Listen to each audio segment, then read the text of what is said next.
রায়গঞ্জ মেডিকেলে স্যালাইনের অভাবে এক ব্যক্তির মৃত্যু। মৃতের নাম হিরণময় মহন্ত। স্যালাইন দেওয়া হয়নি বলে অভিযোগ পরিবারের। অভিযোগ খতিয়ে দেখার আশ্বাস হাসপাতাল কর্তৃপক্ষের।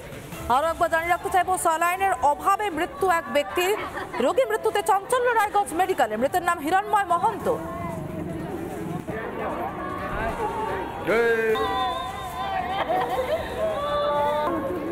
তুষার, কেন স্যালাইন পায়নি এই রোগী, কি জানতে পারছো এখনো পর্যন্ত? একদমই সমাজিতা, উত্তর দিনাজপুর জেলার কালিয়াগঞ্জে একজন রোগী তার প্রাথমিকভাবে স্বাস্থ্যের অবনতির কারণে সেখানে ভর্তি হয়। পরবর্তীতে কিন্তু তাকে রায়গঞ্জ যে মেডিকেল কলেজ হাসপাতাল, সেখানে সেই রোগীকে কিন্তু স্থানান্তর করে। পরিবারের পক্ষ থেকে কিন্তু দাবি করা হচ্ছে, অভিযোগ করা হচ্ছে যে স্যালাইনের অভাবে মারা গেছে। কিন্তু হাসপাতাল কর্তৃপক্ষ MSBP তিনি কিন্তু পরিষ্কার বলছে যে স্যালাইনের কোনো অভাব কিন্তু রায়গঞ্জ মেডিকেল কলেজ হাসপাতালে নেই। স্বাস্থ্য দপ্তরের থেকে নির্দেশ আসার পরবর্তীতে যেসব স্যালাইনের ব্যবহার করার কথা আছে সেগুলি কিন্তু বর্তমানে রয়েছে। কিন্তু রোগীর পরিবার যদি লিখিত অভিযোগ দায়ের করে রায়গঞ্জ মেডিকেল কলেজ হাসপাতালে, তাহলে কিন্তু ব্যাপারটা খতিয়ে দেখবে। স্বাভাবিকভাবে প্রশ্ন উঠছে, এই যে স্যালাইনের বিতর্ক শুরু হয়েছে, স্যালাইনের জন্য পরিবারের লোকজন কিন্তু দাবি করে পরিষ্কারভাবে বলছে যে স্যালাইন কিন্তু দেওয়া হয়নি, সেই কারণেই কিন্তু রোগীর মৃত্যু হয়েছে।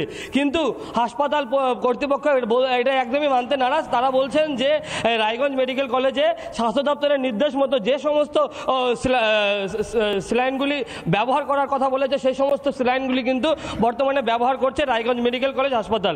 কিন্তু পরিবারের পক্ষ থেকে কিন্তু এখনো কোনো লিখিত অভিযোগ দায়ের করা হয়নি। যদি অভিযোগ করা হয়, তাহলে সেই ক্ষেত্রে কিন্তু ওই মৃতের পরিবারের অভিযোগের ভিত্তিতে কিন্তু হাসপাতাল কর্তৃপক্ষ তদন্ত করবে।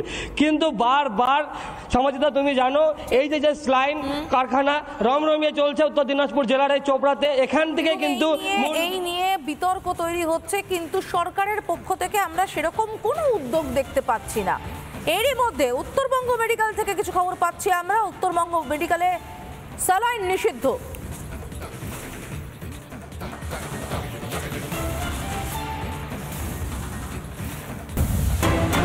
স্যালাইন ছাড়াও আরো কিছু স্যালাইনও নিষিদ্ধ করা হয়েছে। সরকারের নির্দেশ মেনে নিষিদ্ধ করা হয়েছে বেশ কিছু ওষুধও। আমাদের সঙ্গে রয়েছেন প্রতিনিধি রণজিৎ। চলে যাবো রণজিতের কাছে। রণজিৎ, কোন কোন ওষুধ নিষিদ্ধ করা হয়েছে? পশ্চিমবঙ্গ যে ফার্মাসিউটিক্যালস, সেই কোম্পানির ওষুধকে নিষিদ্ধ করা হয়েছে। দেখো সমাদৃতা, দীর্ঘদিন ধরে উত্তরবঙ্গ মেডিকেল কলেজেই প্রথম উঠে এসেছিল পশ্চিমবঙ্গ ফার্মাসিউটিক্যাল যে কোম্পানি রয়েছে, সেই কোম্পানির RL যে স্যালাইন রয়েছে, অর্থাৎ হচ্ছে যে RL স্যালাইন, সেই স্যালাইনের অসঙ্গতি রয়েছে, অর্থাৎ সেই স্যালাইন ভেজাল। পাশাপাশি বিভিন্ন ওষুধ, সেই সমস্ত ওষুধ কিংবা বিভিন্ন ইনজেকশন যা কিন্তু তৈরি হয়েছিল এই পশ্চিমবঙ্গ ফার্মাসিউটিক্যাল কোম্পানিতে, তা কিন্তু ইতিমধ্যে নিষিদ্ধ ঘোষণা করলো রাজ্য স্বাস্থ্য দপ্তর। ইতিমধ্যে সেই নোটিশ পেয়ে গিয়েছে বিভিন্ন হাসপাতাল সহ উত্তরবঙ্গ মেডিকেল কলেজ।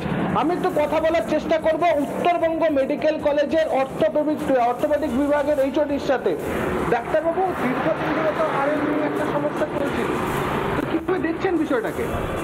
দেখুন, এটা তো একটা এরকম নয় যে হঠাৎ করে জিনিসটা হয়েছে, এটা অনেক দিন ধরে হচ্ছে। হয় কেউ বুঝতে পারছে না, কিংবা কেউ বোঝাতে পারছে না, কিংবা কেউ ইচ্ছা করেও বুঝছে না। এই তিনখানা পসিবিলিটি। কারণ এটাতে একটা জিনিস মাথায় রাখবেন, প্রসূতি মৃত্যু এমন একটা জিনিস যেটা অডিট করা হয়। এখন আমাদের নিয়ম হচ্ছে প্রতিটা মৃত্যুর অডিট করা হয়, এবং যেখানে যার সমস্যা হয় সেখানে সেটা আমরা রিপোর্টিং করা হয়।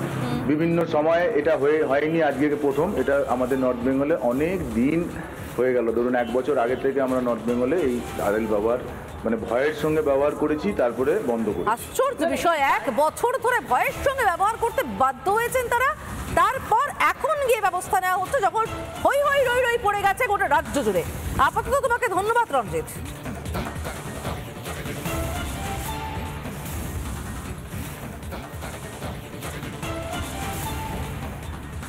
নানা ধরনের কন্টেন্ট দেখার জন্য লাইক করুন, শেয়ার করুন আমাদের ফেসবুক পেজ, সাবস্ক্রাইব করুন আমাদের ইউটিউব চ্যানেল।